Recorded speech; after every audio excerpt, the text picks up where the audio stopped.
Hello, students, and welcome to Mr. Sandwich Reads. I am, as always, Mr. Sandwich, and today we are going to continue reading Homer's The Odyssey. We are moving on to the passage, The Sirens. Before we begin, we can apply a little bit of our background knowledge. What do we know sirens to be? We know sirens to be to get our attention. They're loud and usually on a police patrol car or an ambulance, and they are loud and meant to get our attention. Well, we're going to see that that applies to the sirens who sing to beckon or get the attention of, in this case, Odysseus and his crew. Now, he has been warned by Circe to avoid the sirens, so comes up with a little plan for that. We're going to read about that today. All right, so let's jump in and read. And this is a shorter passage. We're going to read the Sirens.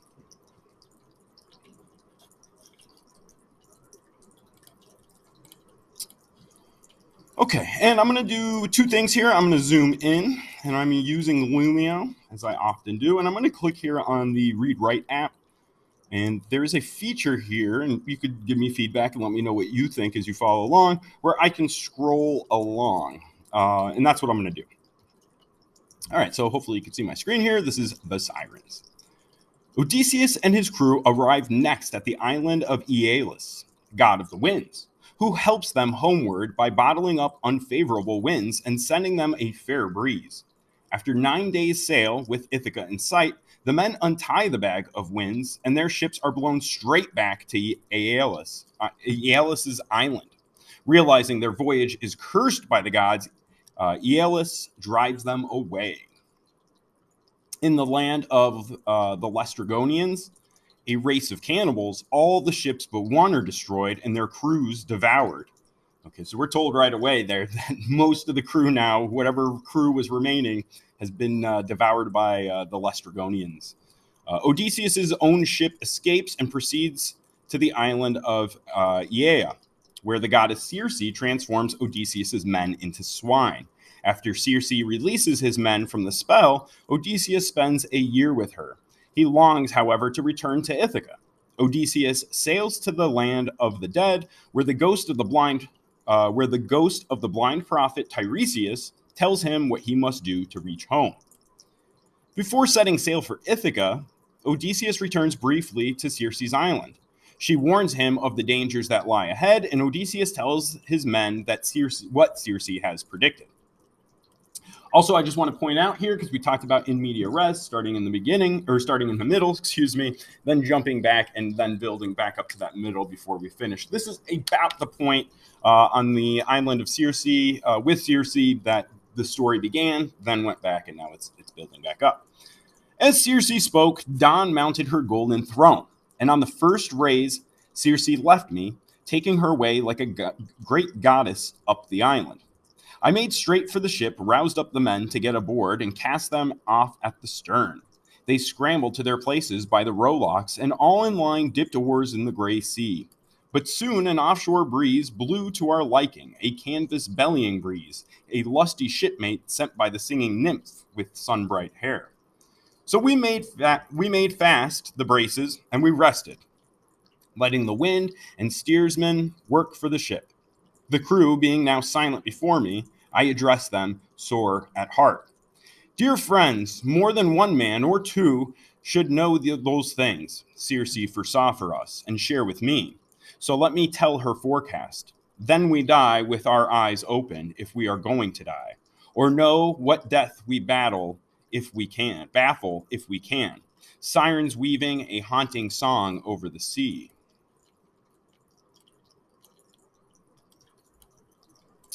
We are to shun or ignore, she said, and their green shore all sweet with clover, yet she urged that I alone should listen to their song. Therefore you are to tie me up, tight as a splint, erect along the mast, lashed to the mast, and if I shout and beg to be untied, take more turns of the rope to muffle me.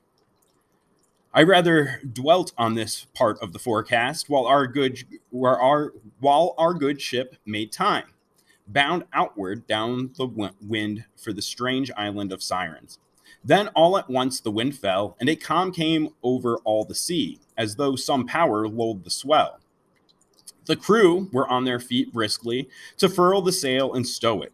Then, each in place, they poised the smooth oar blades and sent the white foam scudding by. I carved a massive cake of beeswax into bits and rolled them in my hands until they softened. No long task, for a burning heat came down from Helios, lord of high noon. Going forward, I carried wax along the line and laid it thick in their ears. So basically, he's making earplugs for his crew.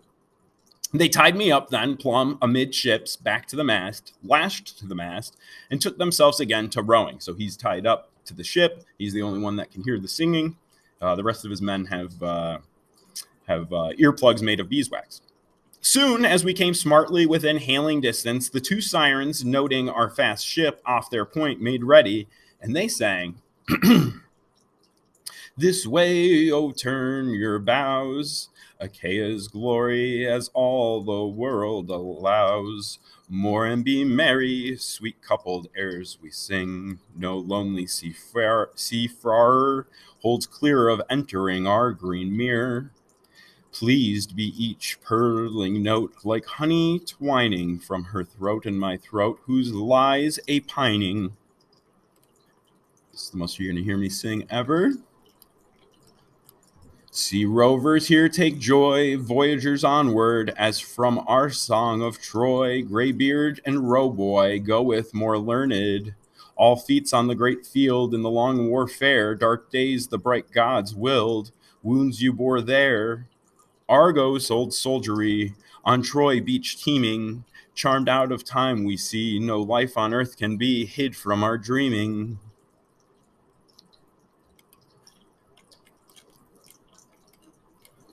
The lovely voices and ardor appealing over the water made me crave to listen, and I tried to say, "Untie me," to the crew, jerking my brows. But they bent steady to the oars.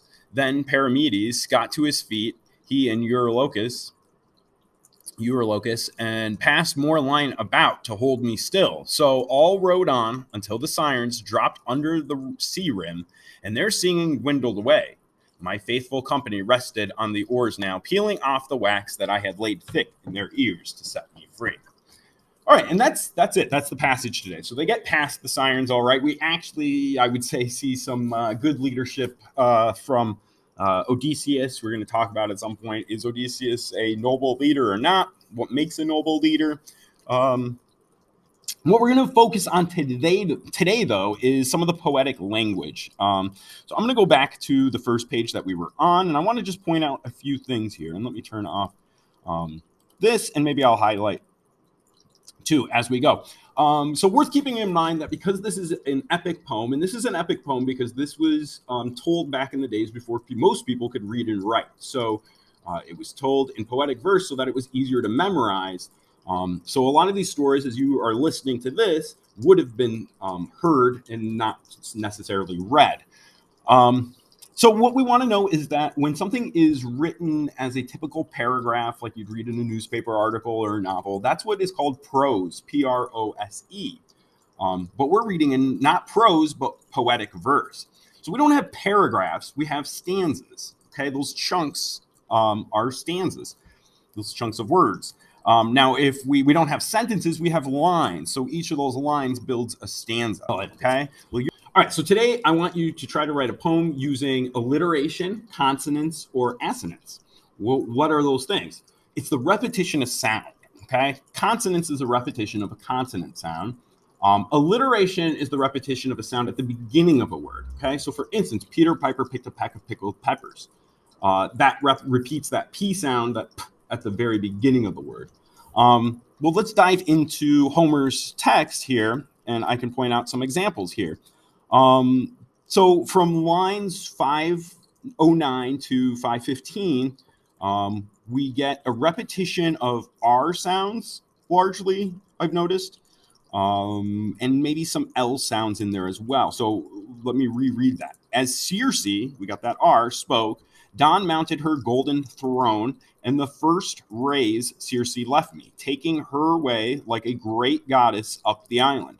I made straight for the ship and roused up the men to get aboard and cast off at the stern. They scrambled to their places by the rowlocks, and all in line dipped their oars in the gray sea.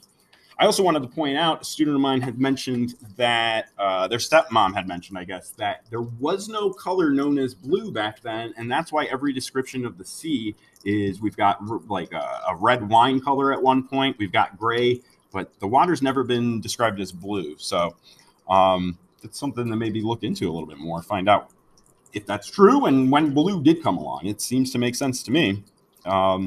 All right, so notice that repetition of R's that's built in. That is consonants, because it's a repetition of a consonant sound. I'm going to challenge you with a repetition also of a vowel sound, which in this case, I'm going to challenge you with ow, which was the O-W, O or ow. You could use a long O as well. O or ow is O-W. Ow could also be O-U, as in like about.